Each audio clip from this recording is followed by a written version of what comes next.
Picture this. It's 5 p.m. You're exhausted and your child walks through the door only to explode into a tantrum, defiance, or even tears. Sounds familiar? You're not alone. Studies show that parents report evening meltdowns as the daily struggle for children coming home from school or kindergarten. But here's the good news. Those chaotic evenings can become moments of connection and growth. In this video, I'm diving into why children seem so uncontrollable after school, physiologically, emotionally, and developmentally, and I'll be sharing practical positive discipline tips to transform your evenings with empathy and grace. Stick around because you'll walk away with the tools to make your home a calmer, happier place, and I will share a typical evening routine with you that you might adopt for your family. If you're visiting for the first time, I'm Dr. Tanisha Burke, your positive discipline coach, and welcome to our channel. Before we move on, I'd like to ask you one simple question. Are you a subscriber? If you're not, we encourage you to subscribe so you can join our growing community of positive discipline parents from around the world. Thank you for subscribing. As parents, you may have noticed that your child seems to unravel in the evenings after a long day at kindergarten or school. The once cheerful, cooperative child transforms into a whirlwind of emotions, tantrums, defiance, or clinginess takes over. The phenomenon, often called the witching hour or after-school meltdown, is incredibly common. Understanding why it happens and how to respond with positive discipline can transform these challenging evenings into opportunities for connection and growth. For the remainder of this video, we'll explore the physiological, emotional, mental, and developmental factors behind evening meltdowns and share practical positive discipline strategies to help you navigate them with empathy and effectiveness. Children's behavior in the evenings is often a reflection of their internal state after a day filled with stimulation, social demands, and self-regulation. So now let's break down what's happening in their bodies, minds, and hearts. Let's first begin by looking at the physiological effect. What is happening that can lead to exhaustion and overstimulation? The first is energy depletion. A school day is physically and mentally taxing. Children spend hours focusing, following rules, and navigating social interactions. By the time they get home, their energy reserves are low and their brains are fatigued. The prefrontal cortex, responsible for impulse control and decision making, is less effective when tired, which leads to impulsive or emotional outbursts in young children. The second physiological reason is hunger and blood sugar. Many children haven't eaten since lunch and their blood sugar levels may be low. This can cause irritability, difficulty concentrating, and emotional volatility. Overstimulation is also a physiological response. School environments are busy, bright lights, loud noises, and constant activity. By evening, a child's nervous system may be overwhelmed, making it hard for them to wind down. The final physiological reasons for evening meltdowns are cortisol and stress hormones. A day of managing stress, example, pleasing teachers, fitting in with peers, elevates cortisol levels. When they finally get home, which is their safe space, they release this pent-up stress, often through crying, whining, or meltdowns.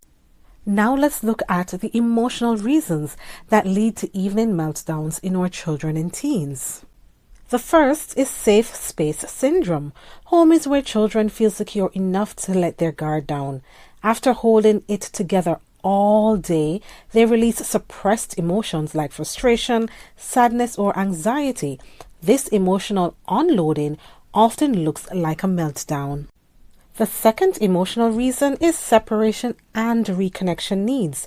After being away from parents all day, young children may crave closeness, but express it through clinginess, defiance, or testing boundaries. They're seeking reassurance and connection even if it comes out in challenging ways. And the final emotional reasons for evening meltdowns is related to big feelings with limited skills. Young children are still developing emotional regulation. Big feelings like disappointment or overstimulation can overwhelm them, especially when they're tired. Now, let's look at the mental reason that may lead a child to experience evening meltdowns. The first is decision fatigue. School requires constant decision making, following instructions, or choosing how to respond to peers, or focusing on tasks. By evening, kids may feel mentally drained, making even small decisions, for example, what to eat for dinner, feel overwhelming. The second reason relates to transition challenges. Moving from the structured school environment to the less predictable home setting is a big shift for many children. Children may struggle to adapt, especially if they're tired or overstimulated. And the final reason relates to attention needs. After competing for attention at school, children may act out to ensure they have their parents' focus, even if it's negative attention. Now, let's look at the developmental reasons why our children may have meltdowns in the evenings. The first reason is age-specific behaviors. Preschool children, usually between 3 and 5, are learning independence but lack the skills to manage big emotions or transition smoothly. School-age children, between the ages of 6 and 12, are developing self-control but still rely on adults for co-regulation during stress. The second developmental reason is related to brain development. The prefrontal cortex, which governs self-regulation, isn't fully developed until the mid-20s, usually around age 25. Young children rely on caregivers to help them navigate overwhelming emotions and situations. And the final developmental reason we'll cover today is related to social and emotional growth. School exposes children to complex social dynamics, such as sharing, resolving conflicts, or managing peer pressure. These experiences are exhausting and can spill over into evening behavior. Now that you understand the reasons behind evening meltdowns, we're now going to switch gears and provide you with some solutions.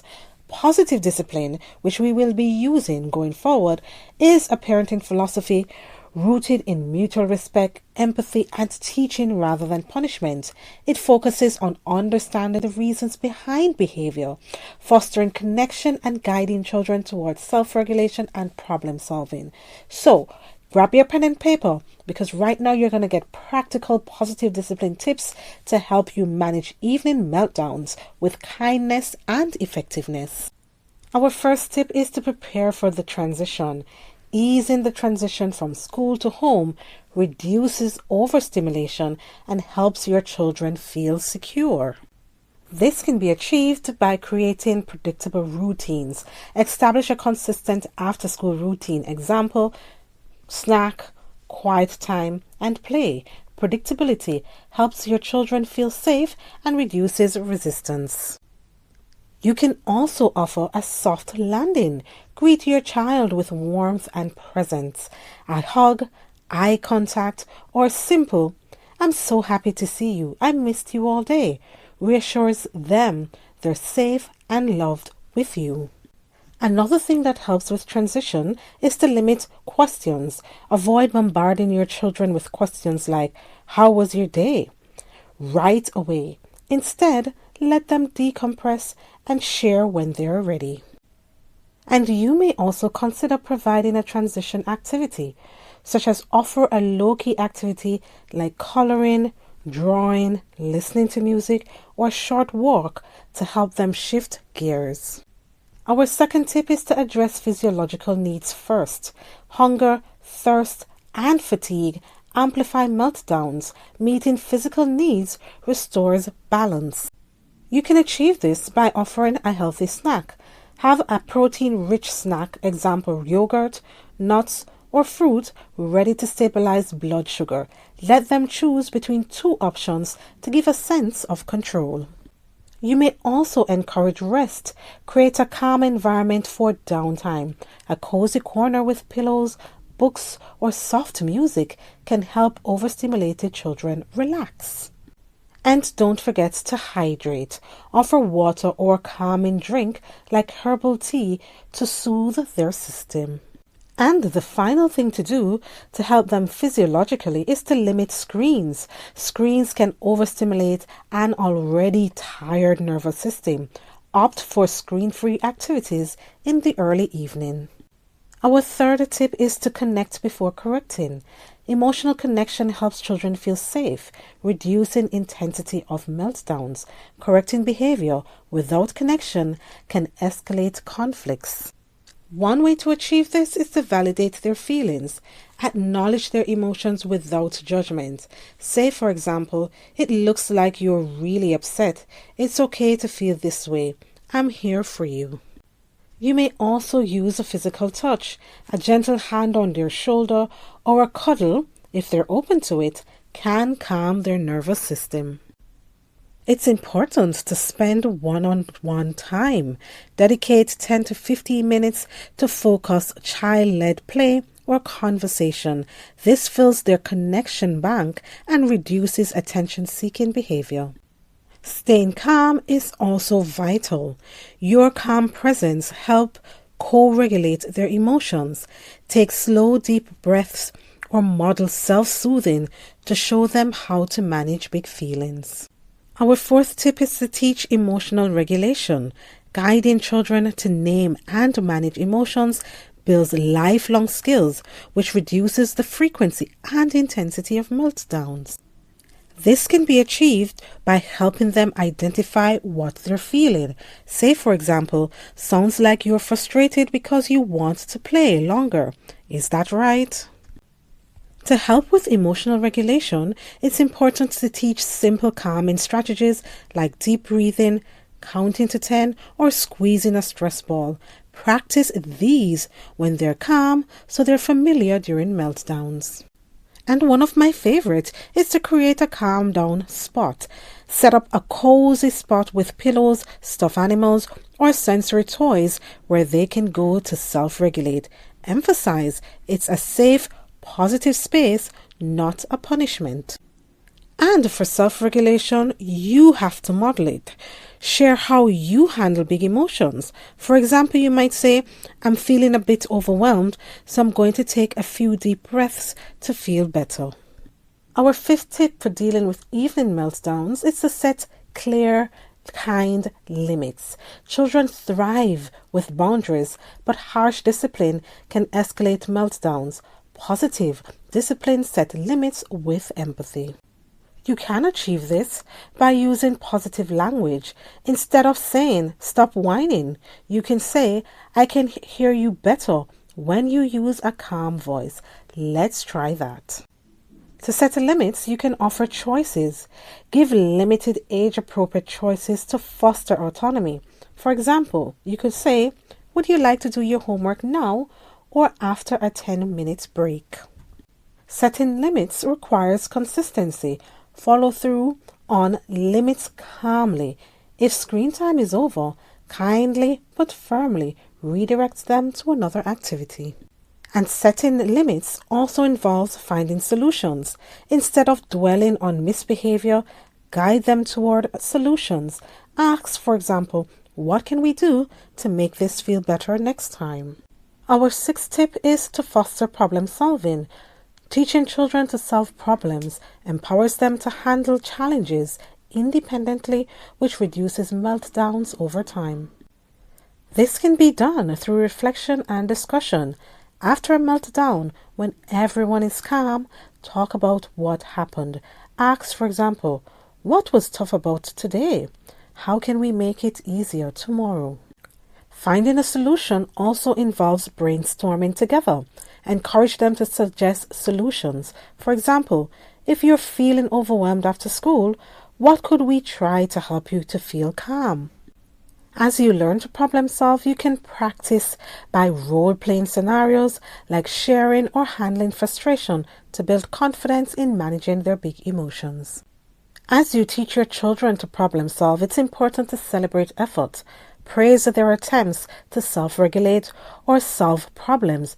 even if it's imperfect. Say, for example, I noticed you took a deep breath when you were upset. That was awesome. Our final tip is dedicated to you, which involves taking care of yourself. Parenting is demanding, especially during evening chaos. Your emotional resilience directly impacts your ability to respond with positive discipline. You can achieve this by pausing and breathing. When you feel triggered, take a moment to breathe before responding. This models self-regulation for your children. It's also important to seek support.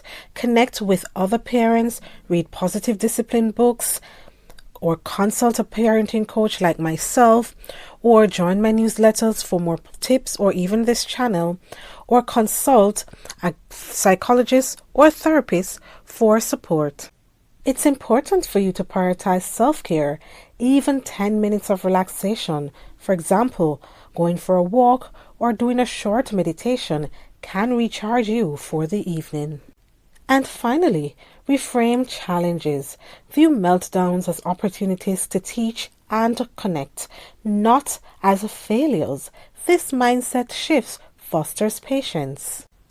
On your screen, you are looking at a sample evening routine for a parent who practices positive discipline. So I'm showing you this as an example. You can tweak as you wish for your own family. So for example, pickup is at 3:30. You greet your child with a hug and a smile and let them decompress in the car with quiet music or silence. By 3:45, you're home. You have snack and downtime. So you offer healthy snacks and a low-key activity like reading or coloring and validate any big emotions they share. Say around 4 o'clock, it's connection time where you spend 10 minutes playing or talking about your day and you follow their lead to build trust. By 4:15, you might consider homework or chores. Set clear expectations with choices. For example, do you want to start with math or reading? And stay nearby for support. By 5 p.m., it's all about free play. Allow unstructured play to release any pent-up energy and set kind limits if conflict arise between or among siblings. By 6 p.m., it's dinner time. Involve them in setting the table or choosing a side dish to foster responsibility and use dinner as a time to connect. By 7 p.m., you're beginning to wind down. This is where you have your bath time, you dim the lights, you read stories, practice calming activities, and create a calm down space for last minute meltdowns. And by 7:45-ish, it's bedtime, where you follow a consistent routine with empathy and you validate their feelings if they resist sleep and gently reinforce the routine. So this is an example that you can follow, and again I suggest tweak according to your family, as this is a simple example of a positive disciplined parent's evening routine to avoid meltdowns. Evening meltdowns are a normal part of childhood, reflecting the complex interplay of physiological, emotional, mental, and developmental factors. By understanding what's happening, for example, exhaustion, overstimulation, emotional release, and growing brains, you can respond with empathy and intention. Positive discipline offers a roadmap to navigate these challenges, emphasizing connection, clear limits, and teaching over punishment. By preparing for transitions, meeting physical needs, validating emotions, and fostering problem solving, you can turn a chaotic evening into moments of growth and closeness. Parenting is a journey, and no one gets it perfect. Celebrate small wins, lean on your support system, and remember, parents, that every empathetic response strengthens your child's emotional resilience. With positive discipline, you are not just managing meltdowns, you are building a foundation for a confident, capable, and connected child. We are now at the end of our video as we look at the reasons behind evening meltdowns and what we can do as positive disciplined parents to respond. to them. We hope that you found this video informative. If you do, please leave a comment in the comment section. And if you have friends or family who you think may benefit from this content, please also share this video and this channel with them. Thank you so much for your support, and goodbye for now.